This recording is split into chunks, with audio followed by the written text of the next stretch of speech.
Take care. I just played the same chord progression in two different keys. This is the chord progression from Run to You, but where we're going to focus here is that strum pattern, because that strum pattern is super cool and you can use it all over the place. We hear this chord progression a lot.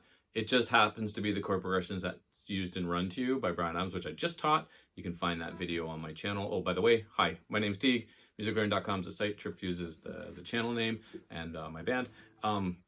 Let's jump in and do, I'm going to assume we know these chords. We're going to do it starting on the E minor. We're going to go from an E minor. Let me pull up a little bit here. Again, we're focusing on the strum pattern, but we're going from E minor to G, D to A. So here's what's happening in this strum pattern. I guess I need to back up a little bit because you do need to see this hand. We're going to go E minor on beat 1. We're going to click on beat 2.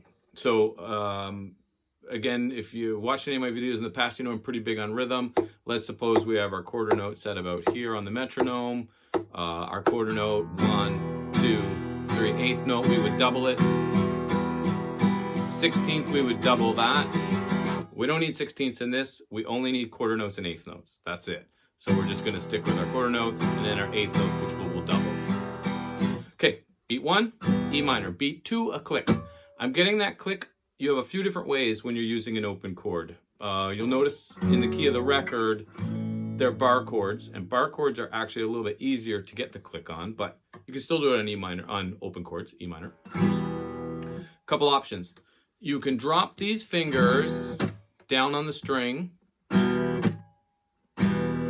so that when my pick hand comes down here, my index and ring finger are blocking the strings. Or this hand, this is what I tend to do more, comes in the kind of fleshy part of your palm, hits the strings, basically the same time your pick comes down, and we get a percussive click. So, 1, 2, 1, 2.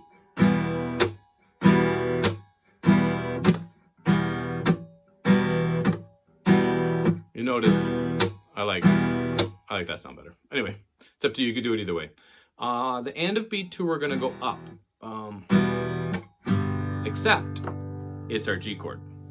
So on the and of beat 2. So we went 1, click, up on that G.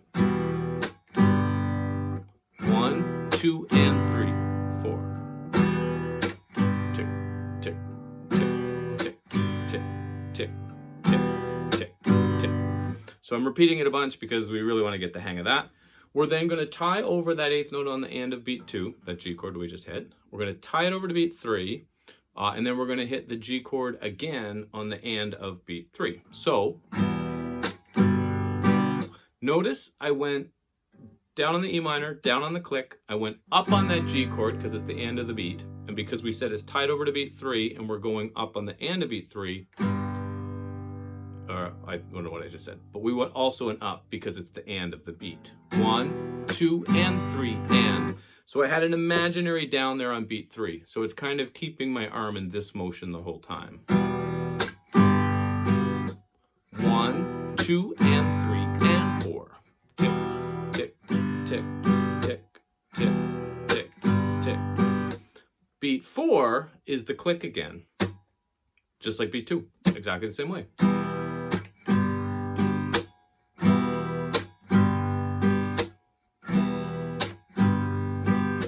1, 2, and 3, and 4. So your two G's were both on the up of the beat, the and of beat 2 and the and of beat 3. We had to click on beat 2, click on beat 4, E minor on beat 1. 1, 2, and 3, and 4. The and of beat 4, we're going to do our D chord, also with an up. So basically right after that click, we're going to go to the D chord. Tuning's bugging me a bit there. We're going to tie over that D chord on the end of beat 4. So that's measure 1 is done. It's only a 2-measure riff. That's tied over to measure 2, beat 1. And then we're going to go up again on the end of beat 1 and to click on beat 2. So notice we're just putting a click on beat 2 and 4, both measures, as we'll find out as we finish it. Kind of like the snare drum, you know, in a band. Boom, tick, boom, tick. So there's our 2 D chords. I skipped the F sharp there because it sounds like it's out of tune to me.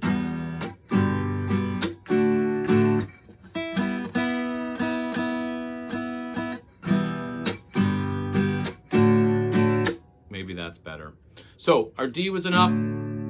We clicked on beat 2, and then what's left? Okay. Oh, A chord, up on the end of beat 2. It's tied over. Now the only thing this time, instead of playing a click on beat 4, we're actually going to go up on the end of 3 and just down on beat 4. So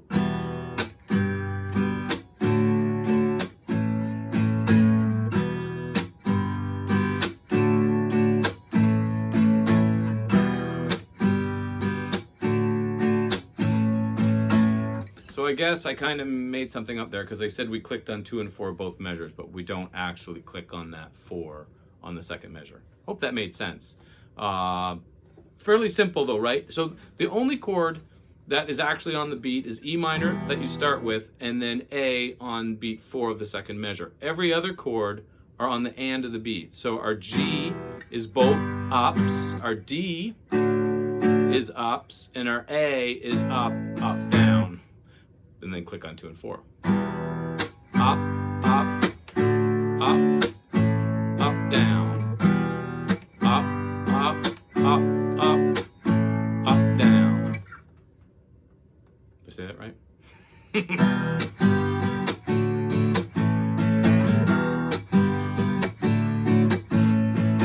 Sometimes I add another 8th note on the and to beat 4 of that second measure on that A.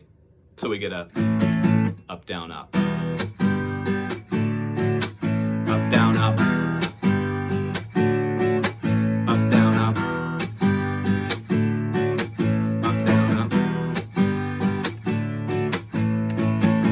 Neat, right? And then if you play, so the key of the record, it actually starts in an F sharp minor, and the chords are F sharp, A, E, and B.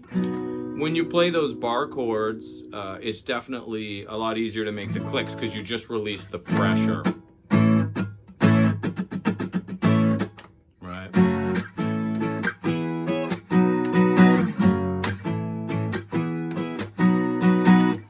Same thing. Okay, last thing I'll say, thanks so much for watching. I hope that was fun. I hope you got the strum patterns that we're focusing on. You could throw any chords in, take any 4-chord progression that you know, and try that strum pattern. It's a lot of fun. It works all over the place, so you can use it all over the place. The percussive thing gives it a really great feel, even if you know, you're playing by yourself, right? Because you kind of have this. It takes on a very rhythmic. How's it go? Cause when the feeling's right, I'm gonna run all night, I'm gonna run to you. Yikes. Cause when the feeling's right, I'm gonna run all night, I'm gonna... Okay, I'm gonna stop singing. Anyway, okay, last thing I'll say, and then we'll stop this video. The key things. So in that first video, I said that when I taught it here, which is not the key of the record, but it's an easier key to play it in for sure. I called it E minor, or E minor G, right? E minor is relative to G major. But that was not true. It is actually the key of D, or B minor. But we could even call it E Dorian, but that's totally for another lesson. But let me just explain why. I made the mistake because it started on an E minor chord and I wasn't thinking about it. I just jumped into the lesson, and I said E minor. It was in the key of E minor, but it's not true. Quite often, a chord progression, the first chord is the key. A lot of times in pop music, not always. This is a case where it's not. Here's the reason. E minor, of course, could belong to the key of E. G, or E minor, sorry, or G. G could belong to the key of E minor or G. Again, they're relative of one another. D also could. Here's the kicker, though. The A could not, because the E minor, the key of E minor / G, only has one sharp, an F sharp. And this A chord has a C sharp in it here. So in the key of E minor or G major, whatever you want to call it, it would have to be an A minor chord. So these 4 chords actually belong to the key of D. And the reason you could technically call it E Dorian is because, wait, did I say? Yeah, E Dorian. Yes, because it's the key of D and E is the second mode in the key of D. So the chords in E Dorian would go E minor. These chords, yeah. Anyway, I'll put that on paper and make that a totally separate lesson, because I think even just trying to speak it out loud right now, it is correct. I did think about it before I did this lesson, but you could call it E Dorian, but that's really just the key of D. And these 4 chords belong to the key of D. D's relative minor is B minor. However, there's no B minor chord in this progression, so I don't think we would call it B minor, but the 4 chords belong to the key of D, which is also the same key as B minor. And another name you could call it is E Dorian. And then, so if you move it up a whole step to the actual key of the record, again, on the first video, I say it's the key of F sharp minor or A relative to one another, but that wouldn't be the case. It would be really the key of E. Same reason, because of that 4th chord has that raised 3rd degree. Anyway, and then you could call that F sharp Dorian if you wanted. I hope that wasn't too confusing, but thanks so much for watching. Anybody who been watching my videos, I finally created a little bit of a new background. I got tired of the white gray wall. All right, Teague's a name. Thanks so much for watching. musiclearner.com is the site. There'll be links. This is part of a strum series, so feel free to check that out. And yeah, like, subscribe, comment, you know the drill. Thanks so much for watching.